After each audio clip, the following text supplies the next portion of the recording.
Hey everybody, 40-degree weather here, and it's time for a retrospective of the year of YouTube. I'm Metal Scott. I'm 40-degree weather. I didn't think that's what you were trying to say. So yeah, we're here to talk about what it's been like doing 1 year of YouTube videos. What we learned. The first things we want to say is just thank you for watching. Or fuck you for not watching. What? What? Thanks for watching. If you're watching at all, then you're watching. So I don't know how that works. Yeah, but if they just watch this video and they don't watch anything else, then fuck them. Anyways, we just got a lot of subscribers coming in, well, a lot comparatively. So we're up to 57 by the time we're watching. So if you're watching this far in the future and we have a lot more, then isn't that kind of strange? But yeah, we have 57 right now. So what happened is we just posted the Rickenbacker review video at the end of the year, and that got a lot of views, at least comparatively. Comparatively, yeah. Yeah, so I'm glad that one did really well. I was waiting on that for a reason, and I didn't know quite what the reason was, but I'm glad that I waited. Yeah. Because we needed to do that then rather than before. But, you know, thanks for being there. Thanks for watching. It means a lot to us. I read all the comments, and I see every little bit of intake that people put in. I don't, because I do literally everything else. Everything. But, so we're here to talk about, let's talk about what we learned from a year of YouTube. First of all, here's a pretty big one. Never do a review video if you haven't played your instrument for like 3 months. I think we both had a bit of a, pretty much did that. Yeah. Like our first reviews, for me, the Schecter review, you know, it's like I hadn't played bass in like 3 months, and it was pretty obvious. And then like everyone in the comments, there's like a lot of people in the comments are just like, can't even play. And it's like, well, yeah, if you take 3 months off, you don't play too well, do you? The moral of the story is never stop practicing. Yeah, that's actually a great moral. Another thing that we learned recently that hasn't actually appeared in a video yet is we recently learned the best way for us to record a bass sound. Before we tried a couple different options. We went from 1 mic to 2 mics, and then we were using the same mics we were using on the guitar, which wasn't working because we weren't getting the low end. Yeah. So we started using a kick drum mic. So we used a kick drum mic and then the SM57. And then I space them directly in front of the cones because that's the preferred way I have it. And then if we back them up a few inches, so like 5 inches back, then it'll get more of the sound. More roomy. Yeah, if you have them right on, then I was finding the sound of my finger hitting the string just kept showing up in the track, and that wasn't what I want. Also, that does a lot to improve it, but we also had to plug my amp has a DI on it, so what I do is plug the XLR DI in, and then have both 2 mics and the DI, and we get a really full, nice bass sound that sounds way more like it does in person than anything else we tried. So, hey, if you're looking to how to record a bass, that's... Buy drum mics. I guess. That's the moral of the story. Probably buy bass mics if you actually do that. But what's a bass mic? We're on a budget. Big budget. No. What? The opposite of that. Small budget. We are small money. What did you learn, Cody? Anything with our recording software that maybe didn't work out so hot? Yeah. You should pirate Vegas. No, wait, no. No. I never had an issue when I didn't pay for it. When I started paying for it, it just fucked me. So I switched over to Adobe Creative Suite. And it's been a pretty good swap for us. Yeah. Pretty intuitive software. No. No? No. No? No. Well, I don't know what I'm talking about. He does all the editing. But there is a function that you can sort of auto sync. It works really well sometimes, and most of the time kind of falls fat, like falls flat. flat. Yeah, yeah. It didn't falls fat.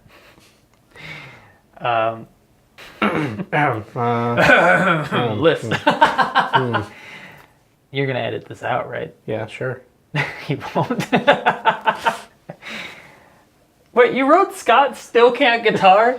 You fucking ass. This is trash. We'll never make money. So, first of all, you're going to get a lot of positive and a lot of negative. No, never mind. Scratch that first part. Just a lot of negative comments. And you're just going to have to deal with it. And we get a lot. Unless you're a big guy. In which case, you never check your comments anyway. So it doesn't matter. Donkey still reads every single comment. That's like 3,000 comments. I don't know how he does it. I don't know. But then, you know, like, because science, Kyle reads 6 hours worth of comments, and then he does later. As most YouTubers will read like the first hour or two. Yeah. We're not big, so I read all of them. Because we get like 2 a month. Not lately. The last one really blew up. But you have a lot of negative comments, and there's a couple things to take from that, and a couple things we found out. First of all, which is weird to me, I didn't expect this, but I guess whatever.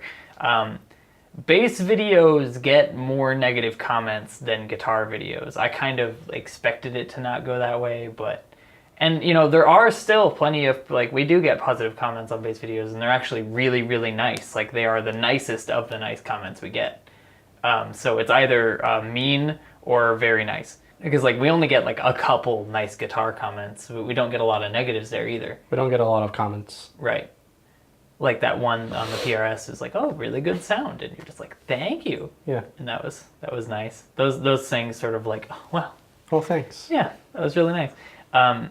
But when it comes to negative comments, there are things, depending on what they say, like, I prefer the negative people to actually give me a freaking reason. Yeah.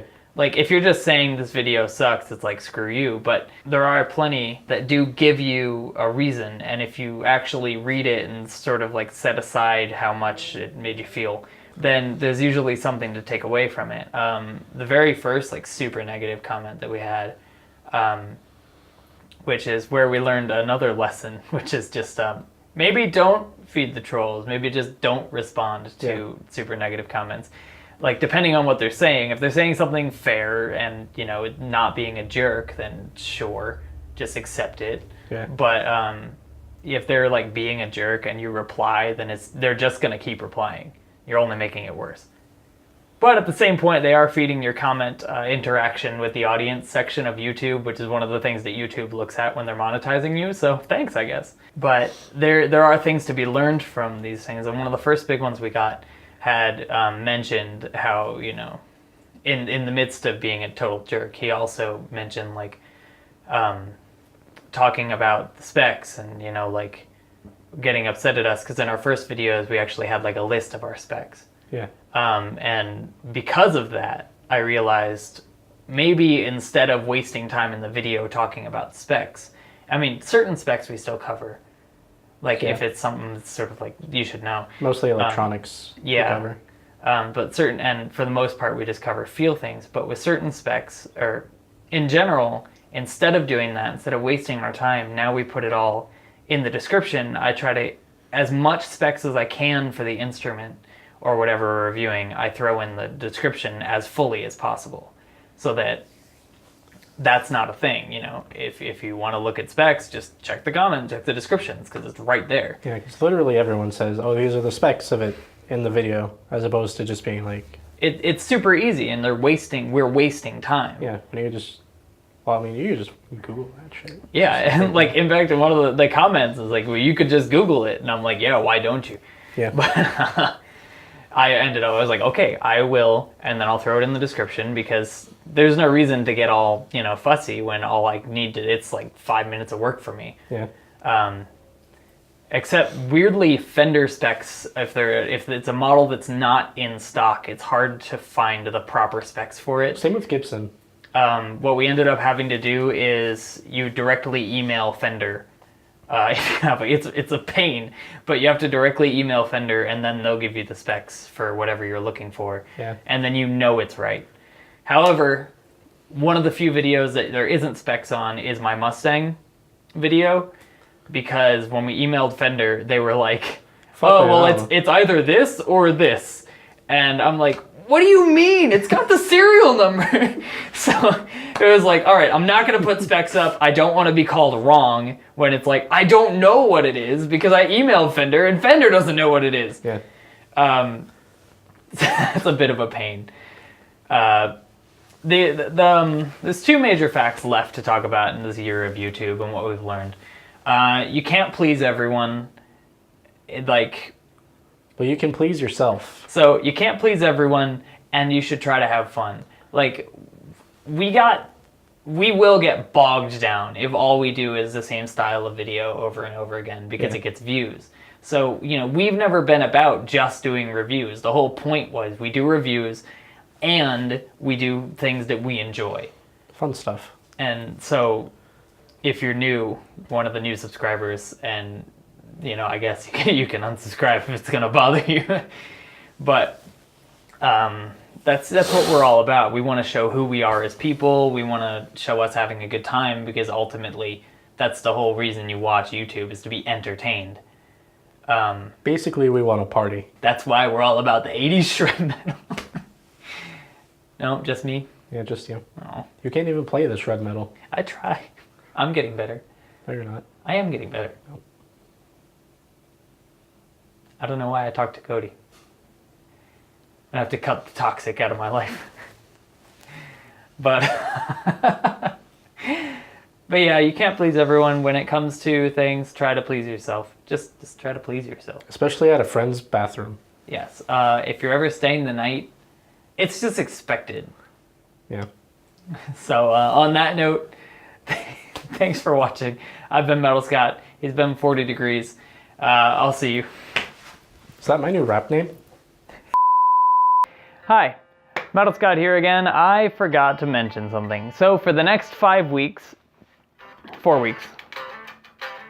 the next 4 weeks, we're going to be releasing a video once per week introducing the members of the band. And on the 5th week, there's actually going to be a bit of a surprise. I'm not sure if it's going to matter to you guys, but it matters a lot, changes everything for us. So stay tuned for that. Metal Scott out.